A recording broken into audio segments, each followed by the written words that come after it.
Welcome to Module 10. This training provides information about civil rights requirements for organizations participating in the CACFP. This is the first of 2 lessons. The material discussed can be found in Chapter 8 of the CACFP Administrative Manual. Please open the manual to Chapter 8 and follow along. The goals of civil rights requirements are to make CACFP benefits equally available to all, notify participants and families that the CACFP is a non-discriminatory federal program, and ensure that staff know and comply with civil rights requirements and procedures. All programs receiving federal funding must follow civil rights laws, including organizations participating in the CACFP. Civil rights are non-political rights of every citizen. The rights of personal liberty are guaranteed to United States citizens by the 13th and 14th Amendments of the U.S. Constitution and Acts of Congress. The U.S. Department of Agriculture prohibits discrimination in the CACFP on the basis of race, color, national origin, sex, age, and disability. Iowa civil rights law includes all federal protected classes except age and adds creed, sexual orientation, gender identity, and religion. CACFP organizations in Iowa cannot discriminate in their programs, activities, or employment practices on the basis of any of these protected classes. The permanent agreement signed by officials at centers applying for the CACFP includes an assurance statement stating the organization agrees to comply with civil rights laws, compile data, maintain records, submit reports, allow effective enforcement of non-discrimination laws, and permit authorized personnel during program hours of operation to review records, books, and accounts needed to evaluate compliance. If the assurance is violated, state and federal authorities have the right to seek enforcement. By agreeing to these assurances, CACFP organizations must provide equal access and service. Discrimination is defined as the act of distinguishing one person or group of people from others intentionally, by neglect, or by lack of action on the basis of any of the protected classes. No person may be denied CACFP benefits or otherwise be subjected to discrimination on the basis of any protected class.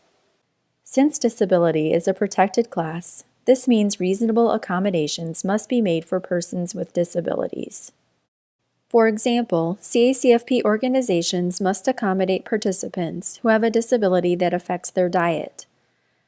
A written diet modification request from a prescribing medical authority is required for all medical substitutions that do not comply with the meal pattern. Chapter 2 provides more information. In addition, appropriate information in alternative formats must be provided to persons with disabilities when needed to allow equal access to the organization's programs and services. Relay Iowa is a telecommunications relay service that provides full telephone access to people who are deaf, hard of hearing, deaf and blind, or have difficulty speaking. Specially trained communication assistants process relay calls and stay on the line to relay conversations electronically, over a text telephone or TTY, or verbally to hearing parties. The service is available 24 hours a day, 365 days a year, with no restrictions on the number of calls placed or on the length of calls.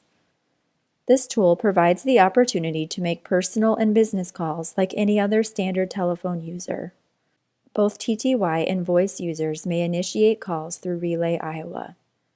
The Iowa State Registry of Interpreters for the Deaf has a list of skilled interpreters that can communicate with deaf individuals.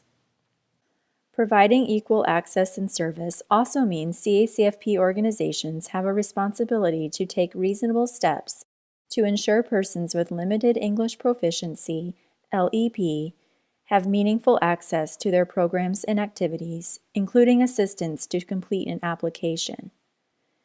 If interpreters are needed, they do not need to be CACFP employees and must keep information confidential. Grassroots organizations such as colleges, churches, or refugee settlement services may be also contacted for assistance. Last, providing equal access also means faith and community-based organizations may participate in the CACFP on equal footing with other organizations. They are important partners to provide nutrition assistance to those in need. Religious organizations may retain their independence and continue to carry out their mission as long as USDA funds are not used to support religious activities. Religious organizations are not required to remove religious art, icons, scriptures, or other religious symbols. The next requirement is that CACFP organizations are required to have a public notification system to inform applicants, participants, and potentially eligible persons that the program is available to them, including their rights and responsibilities, how to participate, how to file a complaint, and that they may not be discriminated against in the administration of the program. The USDA non-discrimination statement must be included on all of the CACFP organization's materials, including websites that are used to inform the public about the CACFP. It explains what participants are to do if they believe they have been treated unfairly. The formatting and wording may not be changed, and font must be at least 9-point. The Iowa non-discrimination statement does not have to be included. If the statement is too large to fit on the document, this abbreviated statement may be used. This organization is an equal opportunity provider. The abbreviated statement font size should be the same size as the majority of the text.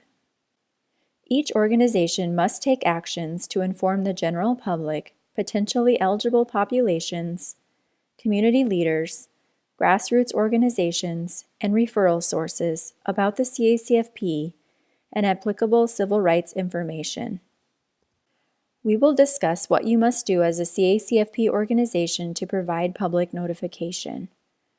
First, prominently display the "And Justice for All" poster at each center.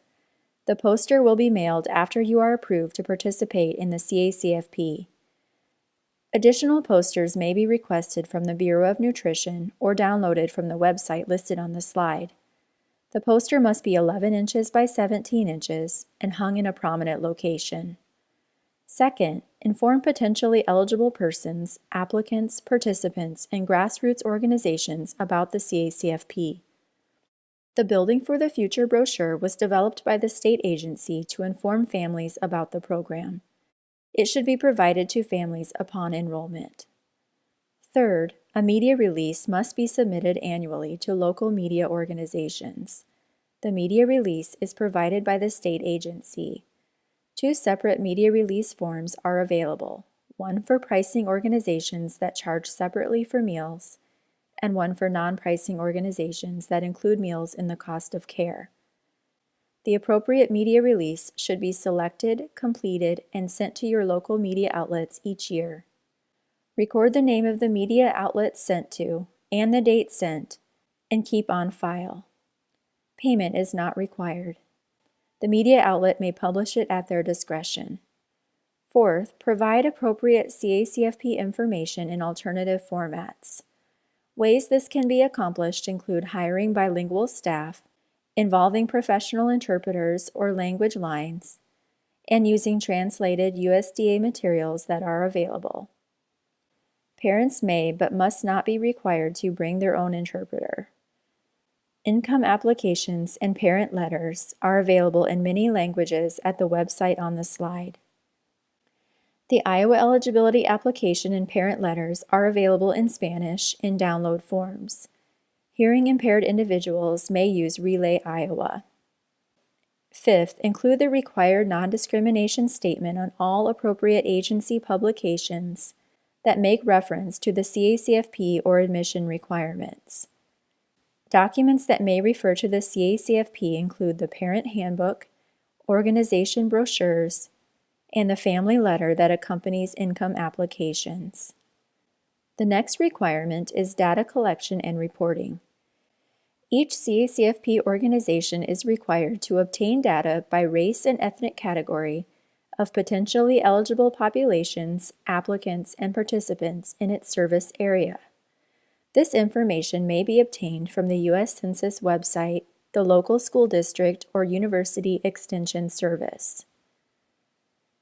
Use the CACFP enrollment form in Chapter 2 to collect the data for your program participants. Organizations not required to collect CACFP enrollment information may use the form in the manual. A two-question format must be used to collect race and ethnicity data. Ethnicity must be collected first. The first question asks if the participant is Hispanic or Latino, or not Hispanic or Latino. The second question asks the participant's race. There are 5 races listed: American Indian or Alaskan Native, Asian, Black or African American, Native Hawaiian or other Pacific Islander, and white. If a person is mixed race, they should report the race they most identify with. While self-identification is the preferred method of obtaining race or ethnicity data for program applicants and participants, they are not required to furnish this information. Encourage participants to provide the information by explaining that the collection is a statistical reporting requirement and does not affect their eligibility for benefits. If the applicant declines to provide the information, the applicant should be informed that a visual identification of the participant's race and ethnicity will be made and recorded on the enrollment form. The data collector may not second-guess, change, or challenge a declaration made by the applicant unless it is patently false. The racial and ethnic data for both the service area and local organization are collected and reported on the CACFP application on an annual basis. The information must be maintained on file for 3 years plus the current year and be kept confidential. This concludes Lesson 1. Continue on to Lesson 2.